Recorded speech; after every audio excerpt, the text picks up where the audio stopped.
안녕하세요. 매일 새로운 사연을 전하는 읽어주는 사연 라디오입니다. 구독과 좋아요, 많은 공유 부탁드립니다. 오늘의 사연 시작하겠습니다.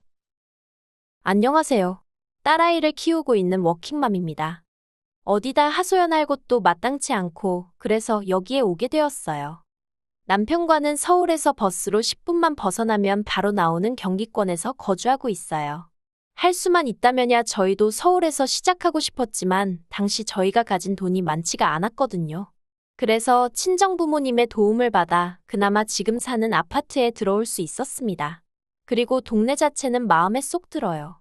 근처에 산도 있고 학군도 잘 되어 있는 데다가 당장 상권이 잘 조성되어 있다 보니 사는데 불편한 게 없거든요. 하지만 제가 육아휴직에서 복귀하고 얼마 되지 않아서 이직을 했는데 그러면서 출퇴근길이 멀어진 게 어떻게 보면 유일한 단점이라면 단점이네요. 전에는 남편과 마찬가지로 자가용으로 20분 정도면 출근을 할 수 있었거든요. 그런데 지금은 버스도 타야 하고 지하철도 타야 해서 운이 좋으면 1시간, 아니면 보통 1시간 20분씩은 걸립니다. 왕복으론 거의 3시간 가까이 걸리는 셈이지요. 그렇다 보니 집에 오면 말 그대로 파김치가 되어 있기 일쑤였어요. 사실 애만 아니었다면 이직할 일도 없었을 거예요. 원래 다니던 회사도 잘 다니고 있었고 월급도 많았던 건 아니지만 그렇다고 크게 부족하지도 않았거든요. 그런데 어머님 아버님의 성화로 저희 계획보다 이르게 아이를 갖게 되었습니다. 그리고 애를 키우는데 돈이 많이 든다는 건 알고 있었는데 그게 제 예상보다 훨씬 많이 들더라고요. 게다가 엄마 마음이란 게 제 자식이 남한테 치이는 꼴을 보고만 있을 순 없잖아요? 정말이지. 뭐라도 해줄 수만 있다면 더 해주고 싶고 그렇잖아요. 저도 별반 다르지 않았지요. 산후조리원에서 만난 여자들부터 시작해서 여기저기서 말이 들려오니까 하루라도 빨리 뭐도 가르쳐야 될 것 같고 옷도 먹는 것도 좀 더 좋은 걸로 챙겨주고 싶어지고 여러 가지로 조바심이 나더라니까요. 그런 와중에 복귀한 회사는 저를 어찌나 서럽게 하던지요. 비록 제가 대기업을 다니고 있던 건 아니어도 동네 구멍가게도 아니고 그래도 나름 직원 수도 100명이 넘고 연매철도 몇십억인 그런 곳이었거든요. 그런데 애엄마에 대한 인식은 아주 저질도 그런 저질이 없었습니다. 회사에 복귀하고 얼마 되지 않았을 때였어요. 사장실로 호출을 하길래 갔더니 퇴직금 얼마 챙겨줄 테니까 알아서 제 발로 나가라는 거예요. 자기는 애 문제로 자리 이탈하고 회사 일에 집중 못하는 그런 직원은 필요 없다면서요. 하지만 저는 그 말이 어처구니도 없고 가당치 않다 싶어서 따르지 못한다 알렸습니다. 마음 한켠으론 묵묵히 버티면서 제 할 일만 잘해내면 사장도 자기가 잘못 생각했다는 걸 깨닫고 저에게 미안해할 거라고 생각하면서 말이에요. 하지만 제가 너무 순진했던 거지요. 어떻게든 열심히 해보려는 저에게 예전과 다른 업무를 배정해준다던가 혼자 지하에 있는 사무실에서 일을 하게 한다거나 정말이지 정신적으로 너무 힘들게 하더라니까요. 그러다 그런 상황 속에서 다른 회사로부터 스카웃 제의를 받게 되었는데 바로 제가 지금 다니고 있는 회사입니다. 회사가 먼 게 마음에 걸리긴 했지만 이직을 안 한다고 해서 얼마나 버틸 수 있을지도 확신할 수 없었고 어쨌든 제가 먼저 지원한 게 아니라 오퍼라 그런지 연봉 조건도 좋았어요. 그러니 저로선 거절할 처지가 못 되었지요.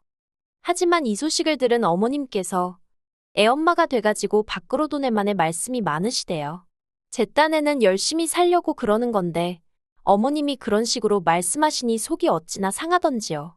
그리고 말이 나와서 말이지만 까놓고 말해서 결혼할 때를 생각하면 지금도 사기 결혼을 당한 게 아닌가 싶을 정도로 억울할 때가 많았거든요. 일단 결혼 전까지만 하더라도 어머님 성격이 저런 줄은 꿈에도 생각을 못했고요. 여러 가지 이해 못할 행동도 많이 하셨어요.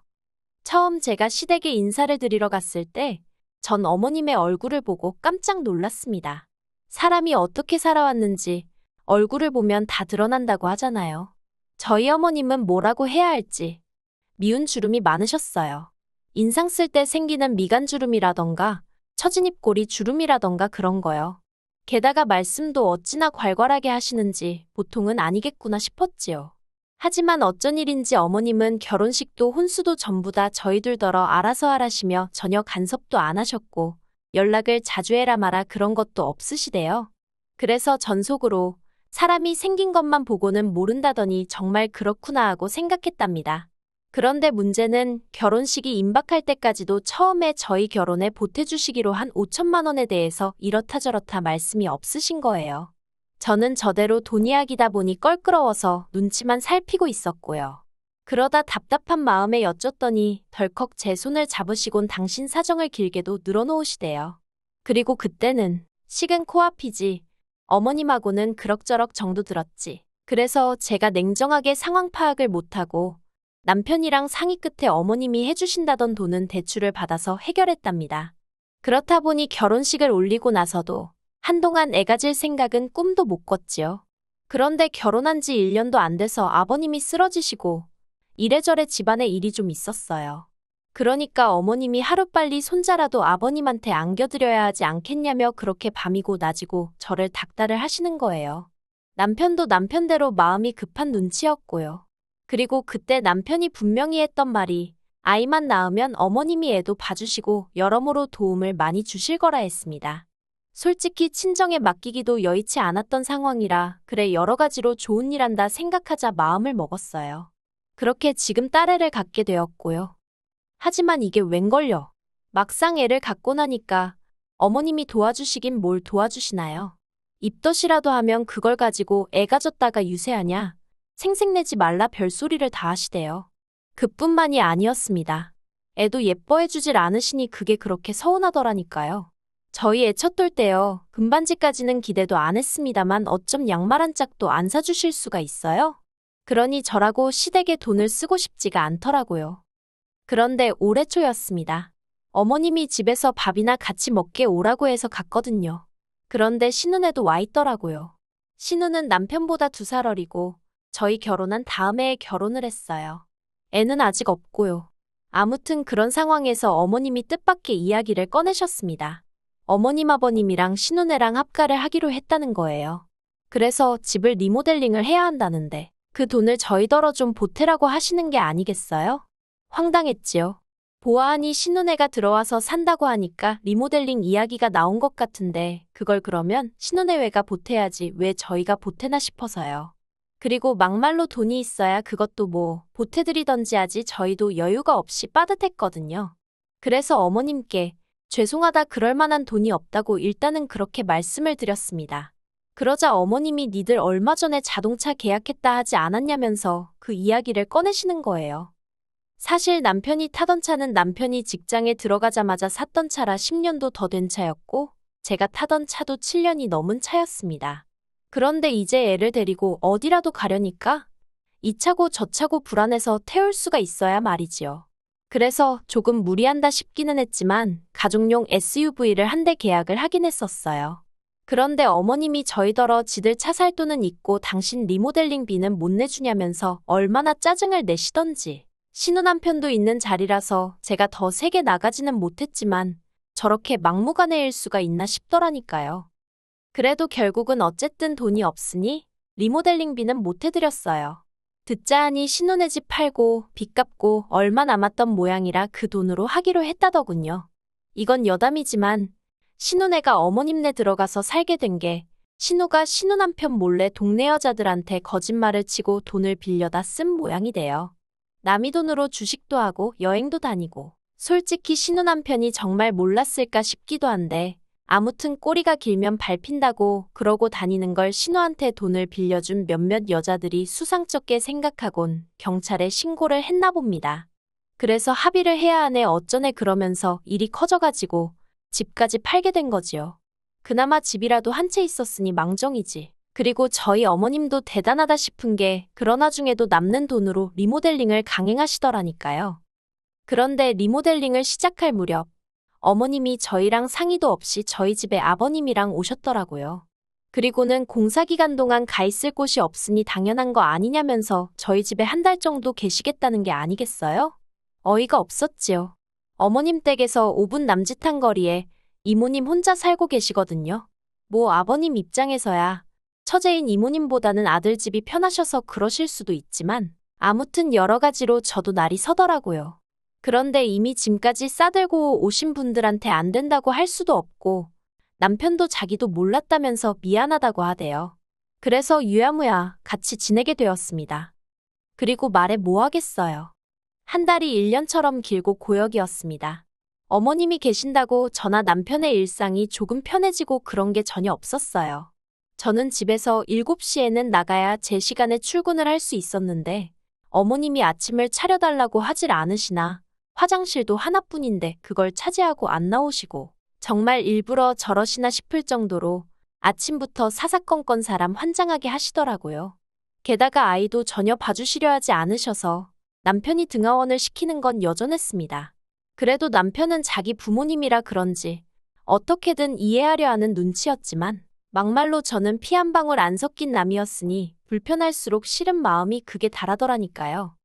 그래도 시간이 흘러서 어머님 아버님은 리모델링을 마친 집으로 들어가셨습니다. 이제 다 끝났다.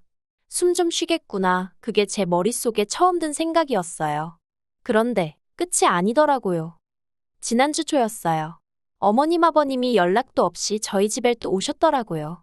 일단 집 안으로 모셨더니 어머님이 찬물 한 잔을 그대로 들이키시고는 다음 주쯤에 저희 집으로 이사를 오시겠다는 겁니다. 일단 작은 방이 비었지 않냐면서 거기서 당분간 생활을 하셔야겠다나요? 이게 무슨 상황인가 싶어서 갑자기 그게 무슨 말씀이시냐고 물었습니다. 그러자 어머님이 하시는 말씀이 신혼남편 쪽에서 난리가 났다는 거예요. 알고 보니 신혼애가 살던 아파트는 신혼남편이 해온 것이었는데 그걸 홀랑 팔아먹어가지고 그쪽 사돈들이 화가 단단히 났다나요? 게다가 대릴사위까지 하게 생겼다면서 이혼을 시킨 애만의 집안이 다 뒤집어졌던 거지요. 그러니 어쩌겠냐면서 당신 딸 이혼녀 안 만들려면 일단 당신 아파트를 신혼애한테 줘야 될 것 같다고. 그래서 당분간 저희랑 사셔야겠답니다. 제가 그것 말도 안 된다고 했어요. 신우가 사고를 쳐서 이 사단이 난 건데 왜 제가 피해를 봐야 하냐고요. 그러자 어머님께선 저더러 시부모랑 사는 게 피해를 보는 거냐면서 제 말꼬리를 잡고 늘어지셨습니다. 저더러 그렇게 안 봤는데 아주 못돼 처먹었다면서 가족끼리 서로 돕는 거지.